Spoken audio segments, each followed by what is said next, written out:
गुरु जी के चरणों में सत सत प्रणाम और आप सभी दर्शकों को मेरा सादर नमस्कार।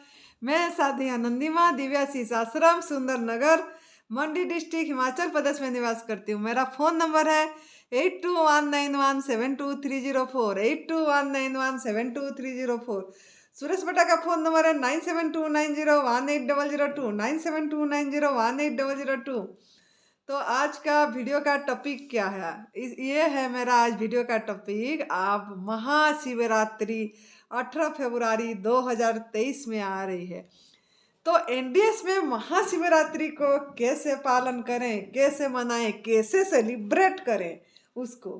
तो महाशिवरात्रि के बारे में पहले समझना है हमको। ये जो हम करते हैं शिवरात्रि, उसी दिन सब कोई व्रत रखते हैं, उपवास रखते हैं और मंदिर में जाते हैं। पूरा लाइनें लगती है, मंदिर में लाइन लगती है, उसमें पानी चढ़ाने के लिए शिव जी के पास।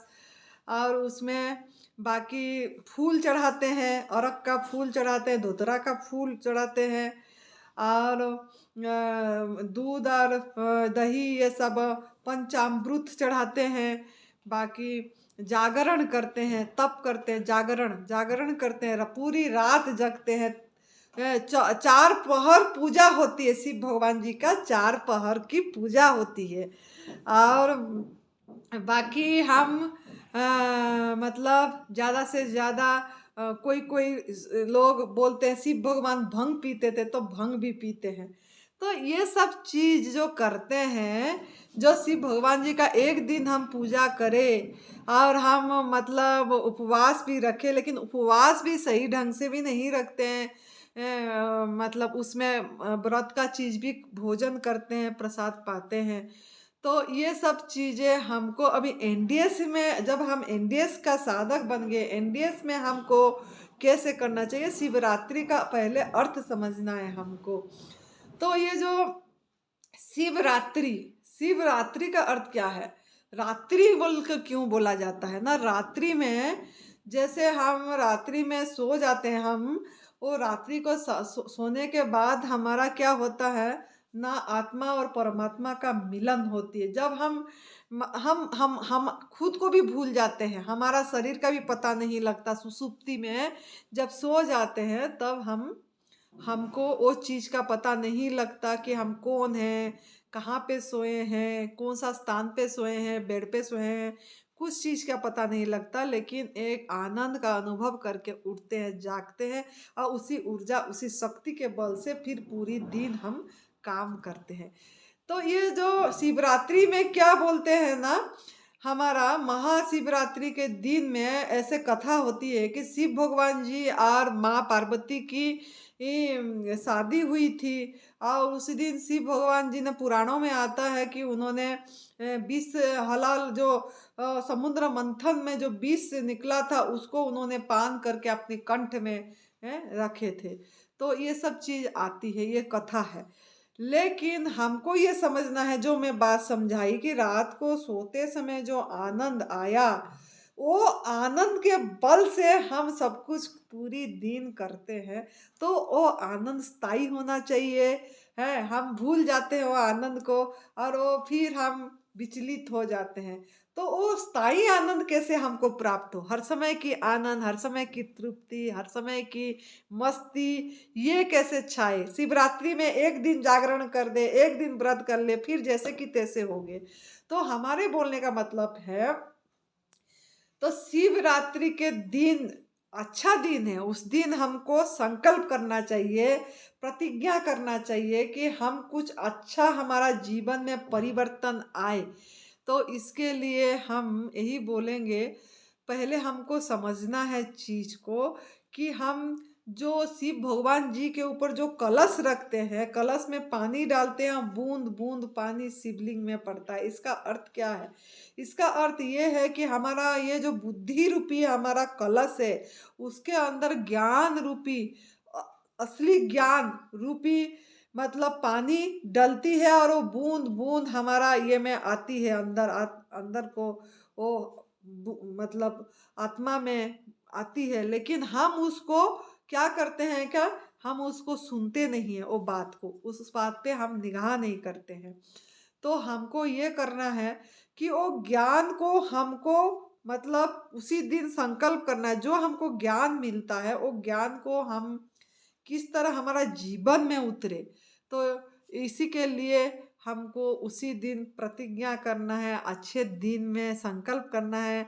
और संकल्प तभी प्रतिफलित होगा जब हम भोजन परिवर्तन करेंगे, जब हम आहार परिवर्तन करेंगे, तभी जाके संकल्प सिद्ध होती है। नहीं तो हम फिर डिग जाते हैं, करते हैं फिर छोड़ देते हैं, फिर करते हैं खोल देते हैं, ये सब चीज़ होती रहती है।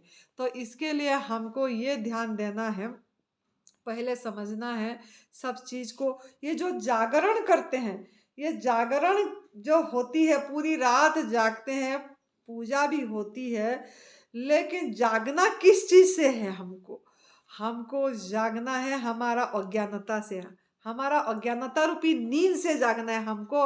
वो नींद बेहोशी जीवन से जागना है हमको। और वो तभी जागेंगे जब हम नई भोजन पथा प्रणाली को अपनी जीवन शैली बनाएंगे, जब पूरी तरह आग में पकाया हुआ भोजन छोड़ देंगे, जैसे माँ पार्वती ने तप किए थे। शिवरात्रि में आप पूजा कर रहे हैं, शिव भगवान को पाने के लिए, वो परम प्रेम को पाने के लिए माँ पार्वती ने क्या तप करे। उन्होंने पूरी तरह सांस में हवा में रहे और हवा भी छोड़ दिया, प्राण में रहे। इतनी तप करे उन्होंने, धीरे धीरे करे, सब चीज त्याग करे, कुक फूड नहीं लिए उन्होंने, और धीरे धीरे मतलब कंद मूल फल फ्रूट में रहे, फिर धीरे धीरे वो छोड़ के पत्तियों में आए, फिर छोड़ के हवा में आए, फिर हवा भी छोड़ दिए। इतनी तप करने के बाद उनको वो चरम आनंद, वो जो मतलब जो प्रेम, परम प्रेम, वो उसका जो आनंद मिलन उनकी हुई। तो इस तरीके से हम भी उन्हीं का संतान है, उन्हीं का पुत्री है, उन्हीं का पुत्र है। तो हम, हमारा जो शिव जो है परमात्मा, हमारा आत्मा और परमात्मा का शादी होना चाहिए, गठबंधन होना चाहिए। इसके लिए हम शिवरात्रि में व्रत रखेंगे, निर्जला रखना है, ना खाना ना पीना करना है, ओनली ऑन एयर रखना है, और जागना है। और जागेंगे किससे? ना हमारा बेहोशी जीवन से जागना है, उसी को जागरण बोलते हैं। तो इसके लिए माँ पार्वती ने जैसे करे थे, ऐसे हमको उसी दिन थोड़ा, हमारा कम से कम उतना तक नहीं पहुँचते हैं तो कम से कम मृत करके भोजन को, उनका जो दिया हुआ प्रसाद है उसको कम से कम मुर्दा बना के, मृत बना के न लें, और कम से कम प्रभु का रस भरा फल ले, रस भरा चीज ले।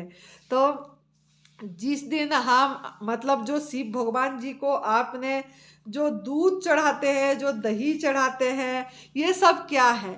ये एक क्यों चढ़ाते हैं? एक पवित्रता लाने के लिए, क्योंकि दूध दही जैसे गाय का सब चीज को पवित्र माना जाता है, तभी हम लस्सी भी चढ़ाते हैं। तो ये पवित्र चीज हमारे मन में आए, मन मन पवित्र हो, बुद्धि शुद्ध हो, इसके लिए हम ये सब चढ़ाते हैं। लेकिन अच्छी बात है, चढ़ाना है, लेकिन कैसे मन पवित्र होगा, कैसे हमारा बुद्धि शुद्धि होगी? जब हम भोजन परिवर्तन करेंगे तब जाके मन पवित्र होगा। इसके लिए हमको जैसे हमारा नई भोजन पथा प्रणाली में बताया गया है ऐसे करना पड़ेगा। हमको कुक फूड त्याग करके, मिल्क प्रोडक्ट त्याग करके, नॉन वेज बीड़ी सिगरेट त्याग करके, हमको जैसे वहाँ बताया गया है कि 8 घंटा उठते ही निराहार रहना है, और जो पका वाला गंदे मतलब हमारे गंदगी हम डाले, कूड़ा डाले, उसका भी निकालना है, सफाई करना है, तभी शुद्धि होगा मन, तभी मन पवित्र होगा। इसके लिए संजीवनी क्रिया एनिमा भी करना पड़ेगा। तो इसके लिए मन पवित्र के लिए, बुद्धि शुद्ध के लिए हमको ये चीज़ की करना जरूरी है, तभी पवित्रता हमारे अंदर उतरेगी। तो पवित्रता मन में आएगी।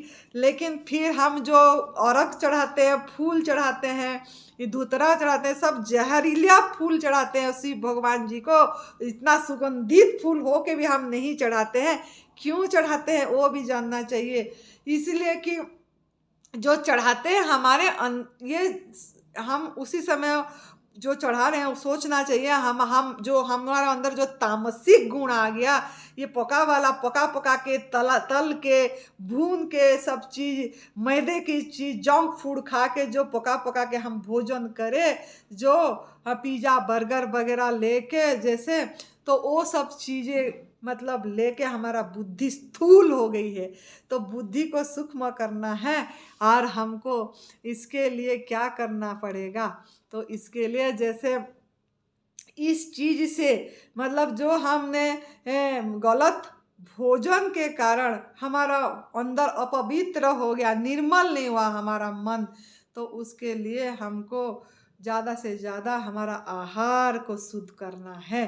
और हमारा जो फूल चढ़ा रहे हैं, हमारा उसमें जो जहरीला फूल चढ़ा रहे हैं, उसमें ये सोच के हमको चढ़ाना है कि हमारे अंदर जो गंदगी फूल है, जो हमारा कमजोरियां हैं, जो हमारे अंदर की मतलब आदतें हैं, मतलब जो वो त्याग करना है उस दिन, कि हमारा कुक फूड की आसक्ति को त्याग करना है। और हमारा ये जो काम क्रोध लोभ मोह ये सब चीज को इसी का फूल, जो विकार का जो फूल है, वो फूल को प्रभु के चरणों में अर्पित कर देना है हमको। तो इसके लिए हम ये फूल चढ़ाते हैं। और बाकी रही जो जैसे जैसे हम ऐसे करेंगे उस दिन ये करना है, और आगे हमारा आहार पे ध्यान देना है कि हम आहार यही लेना है जो हम बताएं। और उस दिन आप उपवास करते हैं। उपवास का अर्थ क्या है? उपवास का अर्थ है कि हमारा परमात्मा का संग करना, उसके निकट बैठना, और जिसका संग करेंगे उसका रंग आएगा। तो अपना चुप बैठना, एम्प्टी में बैठना, ध्यान करना, ये है उपवास। और मुख भी बंद हो और हमारा सब इंद्रियों भी उपवास करें, आंखें भी बंद हो और मोबाइल भी थोड़ा न रखें और ध्यान पे रहें। और तभी हम जो इंद्रियों का सुख जो हम बाहर ढूंढ रहे हैं, वो अंदर है, इस चीज की हमको पता लगेगा। जब आनंद, शांति, सुख, प्रेम, स्वास्थ्य, संबंध, ये सब हम बाहर ढूंढ रहे हैं, बाहर के तरफ जा रहे हैं, तो ये सब चीज हमारे अंदर है। इंद्रियों का सुख स्थायी नहीं है, ये अस्थाई है। तो हमको अति इंद्रिय मतलब इंद्रियातीत सुख को हमको अनुभव करना है, और उसके लिए उसी दिन हम निर्जला रखना है, और तभी हमको ये चीज़ की अनुभव में आएगी। और चुप बैठ के अपनी अंदर की शिवलिंग में गोता लगाना है और अंदर की ज्ञान में गोता लगाना है। तो इसके लिए हम यही बोलेंगे कि आप ये चीज़ निर्जला रखिए उस दिन, और पूरी तरह प्रभु पे संकल्प करिए, प्रतिज्ञा करिए। जो आप दूध दही ये और ये जो जल डालते हैं, ये पवित्रता के लिए डालते हैं, प्रतिज्ञा करने के लिए डालते हैं। तो उस दिन आप प्रतिज्ञा करिए, ताकि हमारा माँ पार्वती के जो शक्ति होती है, शिव भगवान जी का जो शक्ति हो, वो आपको उसी शक्ति आपके अंदर ही है, और शक्ति जागृत होगा, आपके अंदर की शक्ति प्रकट होगा, और आप पूरी तरह ये नई भोजन पथ प्रणाली को अपना जीवन शैली बना पाएंगे, और पूरी तरह आप स्वस्थ महसूस करेंगे, तन से भी और मन से भी, और आनंद में रह पाएंगे। लेकिन काफ़ी कोई संत भंग भी लेते हैं। भंग क्यों लेते हैं? भंग शिव भगवान लिए हैं बोल के ले लेते हैं। वो नशा जो लोग लेते हैं, वो नशा तो छूट जाती है, दूसरे दिन निकल जाती है। लेकिन हम ऐसा भंग पिए शिवरात्रि के दिन संकल्प करके कि वो नशा ईश्वरीय नशा, जो ईश्वरीय गुण, जो ईश्वर हमको पालना दे रहे हैं, जो ईश्वर हमको मतलब इतनी रस भरा चीज दे रहे हैं, सब चीज, तो वो सब चीज का मतलब अनुभव में आए हमको, और वो नशा हर समय हमारा रहे, ईश्वरीय नशा, अति इंद्रिय का सुख की नशा। मतलब बाहर का सुख, बाहर से हम आनंद और सुख ना ढूंढे, और हमारे अंदर की आनंद को जागरूक हो, उसी नशा में हम हर समय रम जाएं, और वो नशा स्थायी नशा है, आखिर सांस तक हमारा वो नशा रहे। इसके लिए हम ये प्रयत्न है, ये उपवास व्रत, ये त्योहारों इसीलिए आती है, हमको जगाने के लिए आती है। तो रात भर जो जागरण करते हैं, हमको जगना किस चीज़ से है? ना हमारा जो गलत संस्कार है, गलत सोच है, गलत मान्यता है, इससे हमको जानना है। जो हम मानव का विज्ञान पे विश्वास कर लिए हैं, वो विज्ञान पे विश्वास ना करके ईश्वर का विज्ञान, गॉड मेड साइंस पे हमारा विश्वास हो। इस चीज पे हमारा मन जाए, मन रमे, और इसमें श्रद्धा विश्वास हो। श्रद्धा विश्वास ही शिव पार्वती हैं। तो इससे हो, जितना श्रद्धा विश्वास होगा उतना आपके अंदर की फूल प्रकट होगी, और एक नशा, एक आनंद की नशा हर समय छाएगा। हर समय एक मस्ती में रहेंगे जैसे हम रहते हैं। तो आप इसको करिए, समझिए शिवरात्रि को कैसे करना, कैसे जागरण करना है। जागना है हमको, और हमारा गलत संस्कार जो बैठ गई है कि ये खाने से हमको शक्ति मिलेगा, पका वाला भोजन खाने से, दूध खाने से कैल्शियम मिलेगा, ये सब जो ये चीज़ लेंगे तो ये विटामिन मिलेगी, ये गलत सोच को हटाना है। और हमको सही ज्ञान, सही संस्कार लाना है। अपना वृत्ति का परिवर्तन होगी अपने आप। अपना सब गुण अपने आप, जो दुर्गुण है, जो आदतें हैं, वो अपने आप छूट जाएगी। कुछ छोड़ना नहीं पड़ेगा, लेकिन करना इसको पड़ेगा। पहले करके देखिए, तब आपको आनंद मिलेगी। खुश रहिए, आनंद में रहिए, मस्त रहिए। जय तंदुरुस्ती।